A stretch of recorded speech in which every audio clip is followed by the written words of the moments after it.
पिछले वीडियो में हमने रस के बारे में समझा था, जिसमें रस की निरुक्ति शामिल थी। रस का नंबर 6 है, कौन कौन है रस के एक ही मत से के अनुसार रस को कितने प्रकार का किसने कहा है, इसके बारे में देखा था। साथ ही साथ में हमने रस और अनुरस में अंतर समझा था और रस का पंचभौतिक कंपोजिशन क्या है वह आदि देखा था। इस वीडियो में हम रस के गुण, कर्म, लक्षण तथा कुछ अन्य बिंदुओं के बारे में चर्चा करेंगे। सबसे पहले देखते हैं रस के गुण। तो यहाँ पे रस के गुण हेडिंग के अंदर एक चीज़ समझने का ज़रूरी है कि रस का अपना कोई गुण नहीं होता है, क्योंकि रस स्वयं एक गुण है, तो गुण के अंदर में गुण का निवास नहीं हो सकता है। यहाँ रस के गुण का तात्पर्य ये है कि जो रस जिस द्रव्य को दर्शाता है, मतलब रस तो किसी द्रव्य का होता है, तो उस द्रव्य का जो गुण है, चूँकि वह गुण और रस साथ ही साथ रहते हैं, इसलिए दोनों को द्रव्य क्या गुण के अंदर में हम लोग काउंट करते हैं और उसी द्रव्य के गुण को हम लोग रस के गुण के साथ कंपेयर कर सकते हैं। तो इस आधार पर रस जैसे कि 6 है, मधुर, अम्ल, लवण, कटु, तिक्त और कषाय, तो उसी तरह से उनके कुछ अलग अलग गुण दिखाए गए हैं। जैसे मधुर रस के गुण क्या क्या होंगे, यानी कि मधुर रस वाले द्रव्य में क्या क्या गुण होंगे, स्निग्ध, शीत और गुरु। उस तरह से अम्ल के हो जाएंगे स्निग्ध, उष्ण और लघु, लवण के हो जाएंगे स्निग्ध, उष्ण और गुरु, कटु के होंगे रुक्ष, उष्ण और लघु, तिक्त के रुच्छ, शीत और लघु, और कषाय के रुच्छ, शीत और गुरु। इसको याद करने के लिए थोड़ा सा ध्यान देंगे तो हम देखेंगे पहले जो 3 हैं उसमें स्निग्ध कॉमन है और बाद वाले में रुक्ष कॉमन है। उसके बाद में पहले, 5वें और 6ठे में शीत है, दूसरे, तीसरे और चौथे में उष्ण है, और फिर गुरु, लघु, गुरु, लघु, लघु, गुरु, इस प्रकार से एक सीक्वेंस है। तो इसको जस्ट दिमाग में बैठा लेना है कि ऐसा एक सीक्वेंस है, तो याद हो जाएगा। नेक्स्ट आते हैं रस के दोष कर्म। तो गुण, अच्छा गुण के बाद एक चीज़ और यहाँ पे ध्यान देंगे हम लोग कि सपोज हमें स्निग्ध गुण चाहिए, तो अच्छा स्निग्ध नहीं, हमें उष्ण गुण चाहिए। हमें किसी रोग की चिकित्सा करने के लिए उष्ण गुण का प्रयोग करना है, तो हम किस रस का प्रयोग करेंगे? उष्ण तो लवण में भी है, अम्ल में भी है और कटु में भी है, तो हम किस रस का प्रयोग करेंगे? तो इसके लिए एक छोटा सा यहाँ पे दिया गया है कि आवश्यकता के अनुसार, जैसे कि हम देख सकते हैं हमें कौन सा चाहिए, उष्ण गुण चाहिए, तो उष्ण गुण सबसे अधिक किस में रहेगा? लवण में रहेगा, उसके बाद अम्ल में रहेगा और कटु में उसके बाद में रहेगा। तो इसी आधार से हम लोग गुण की आवश्यकता के आधार पर, अगर हमें बहुत अधिक लवण चाहिए, उत्तम मात्रा चाहिए उष्ण की, तो हम लवण रस का लेंगे, मध्यम चाहिए तो अम्ल, कटु और मात्रा चाहिए तो कटु लेंगे। तो इसी तरह से सभी रसों के लिए यहाँ पे क्लासिफिकेशन दिखाया गया, क्योंकि उपयुक्त गुण में हम देखते हैं मेनली 6 ही है। क्या क्या है? स्निग्ध, रुच, उष्ण, शीत, गुरु और लघु। इस आधार पे स्निग्ध में उत्तम होगा मधुर, मध्यम होगा अम्ल और अवर होगा लवण। रुक्ष में कषाय उत्तम होगा, मतलब कषाय में रुक्ष गुण किस रस में उत्तम होगा? कषाय में। किस में मध्यम मात्रा में होगा? कटु में। किस में मध्यम अवर मात्रा में होगा? तिक्त में। फिर अगर देखते हैं गुरु गुण किस में अधिक होगा? मधुर में गुरु अधिक होगा, उसके बाद फिर कषाय में होगा और उसके बाद फिर लवण में होगा। इस तरह से एक चार्ट एक बार देख लेंगे तो समझ में आ जाएगा। नेक्स्ट आते हैं रस के दोष कर्म के पास। रस का दोष कर्म क्या है? रस क्या करेगा? हम लोग मधुर रस में क्या देखते हैं? स्निग्ध, इसका गुण क्या है? स्निग्ध है, शीत है, गुरु है, और ये बना किस चीज़ से? जल और पृथ्वी महाभूत से बना है, तथा इसमें मधुरता, स्नेह, गौरव, शीत, मार्दव आदि गुण पाए जाते हैं। तो इस आधार से हम देख सकते हैं कि जल, पृथ्वी, मधुर, स्नेह, गौरव, शीत, मार्दव इत्यादि गुणों के कारण ये किसको बढ़ाएगा? कफ को बढ़ाएगा। और ये सारे गुण क्या है? शीत को अगर हम छोड़ दें, सिर्फ शीत को छोड़ दें, तो बाकी सभी वात के अपोजिट गुण है, तो ये वात को भी कम करेगा। और सिमिलरली ये पित्त के भी अपोजिट है, इसलिए ये पित्त को भी कम करेगा। नेक्स्ट आते हैं इसके धातु कर्म में। हमको पता है कि अगर कफ को बढ़ा रहा है तो इसका बृंहन प्रभाव करेगा, तो बृंहन करने की वजह से यह सर्व धातु को बढ़ाएगा। बल्य है, जीवनम है, आयुष्य है और स्तन्यवर्धक है, मतलब शरीर के लिए पुष्टिकारक है। नेक्स्ट है अम्ल। अम्ल का दोष कर्म क्या है? अम्ल में हम देखते हैं स्निग्ध, उष्ण और लघु है, साथ में यह अग्नि और पृथ्वी और अग्नि महाभूत से बना हुआ है। स्निग्ध है, उष्ण है, लघु है, अग्नि और पृथ्वी महाभूत से बना हुआ है। अग्नि का गुण है तीक्ष्ण, तो इस आधार पर यह क्या करेगा? स्निग्ध होने के कारण तथा पृथ्वी से बना होने के कारण ये कफ को बढ़ा रहा है। उष्ण तीक्ष्ण होने के कारण ये वात को कम कर रहा है और उष्ण तीक्ष्ण होने के कारण ये पित्त को बढ़ा रहा है। तो इस प्रकार से इसमें भी हम देखते हैं कि ये शरीर के बृंहन के काम में आ सकता है, इसलिए ये बृंहन करेगा। बल्य है, अब यहाँ पे एक चीज़ है, नागार्जुन ने बताया है कि वृक्ष है, लेकिन चरक ने कहा है कि शुक्रनाशन है, तो इस पॉइंट को याद रखना है। बृहन और बल्य तो चरक और नागार्जुन दोनों ने बताया है, बट चरक ने इसे शुक्रनाशक कहा है और नागार्जुन ने इसे वृक्ष कहा है, दोनों अपोजिट हो जाते हैं। नेक्स्ट है लवण। लवण में क्या क्या गुण है? स्निग्ध, उष्ण और गुरु, प्लस ये जल और अग्नि महाभूत से बना है।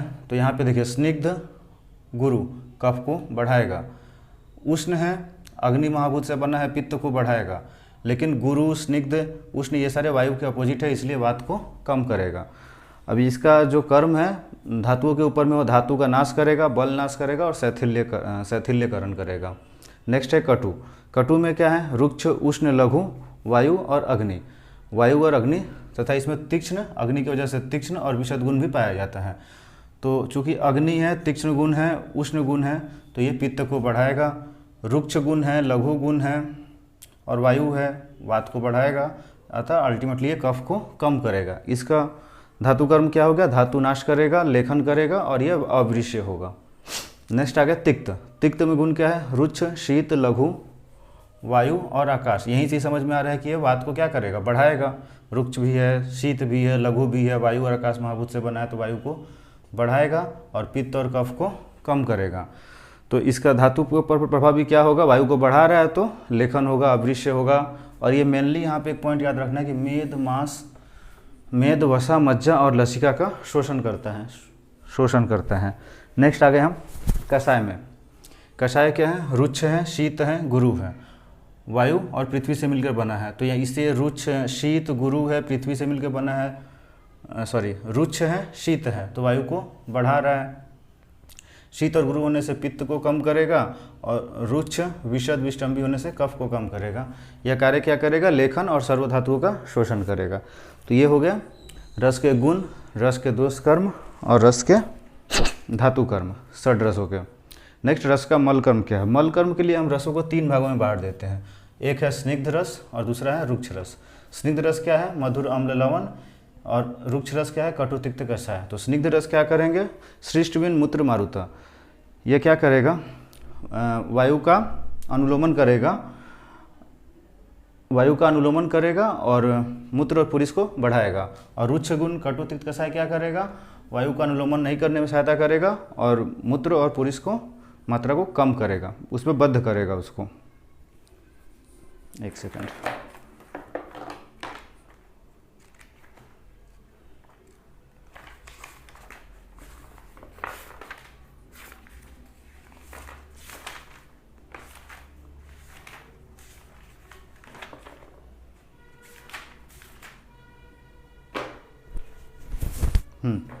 सृष्टविन मूत्र मारुता है, मतलब क्या? ये वायु का अनुलोमन करेगा और ये बद्धविन मूत्र मारुता है, ये वात का प्रतिलोम करेगा तथा मूत्र और पुरुष का विबंध करेगा।